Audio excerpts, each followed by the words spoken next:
Livre des Proverbes, chapitre 13.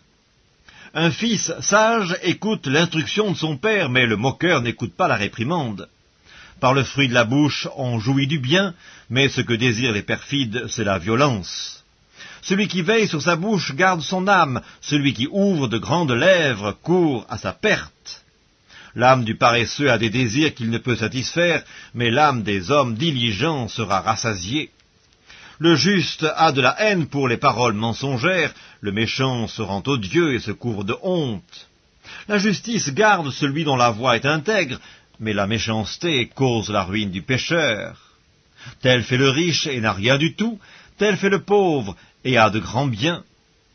La richesse d'un homme sert de rançon pour sa vie, mais le pauvre n'écoute pas la réprimande. La lumière des justes est joyeuse, mais la lampe des méchants s'éteint. C'est seulement par orgueil qu'on excite des querelles, mais la sagesse est avec ceux qui écoutent les conseils. La richesse mal acquise diminue, mais celui qui amasse peu à peu l'augmente. Un espoir différé rend le cœur malade, mais un désir accompli est un arbre de vie. Celui qui méprise la parole se perd, mais celui qui craint le précepte est récompensé. L'enseignement du sage est une source de vie pour détourner des pièges de la mort. Une raison saine a pour fruit la grâce, mais la voie des perfides est rude.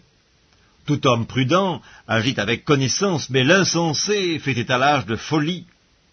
Un envoyé méchant tombe dans le malheur, mais un messager fidèle apporte la guérison. La pauvreté et la honte sont le partage de celui qui rejette la correction, mais celui qui a égard à la réprimande est honoré. Un désir accompli est doux à l'âme, mais s'éloigner du mal fait horreur aux insensés.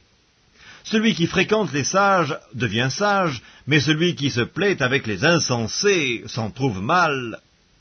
Le malheur poursuit ceux qui pêchent, mais le bonheur récompense les justes. L'homme de bien a pour héritier les enfants de ses enfants, mais les richesses du pécheur sont réservées pour le juste. Le champ que défriche le pauvre donne une nourriture abondante, mais tel périt par défaut de justice. Celui qui ménage son bâton a de la haine pour son fils, mais celui qui l'aime cherche à le corriger. Le juste mange et satisfait son appétit, mais le ventre des méchants éprouve la disette.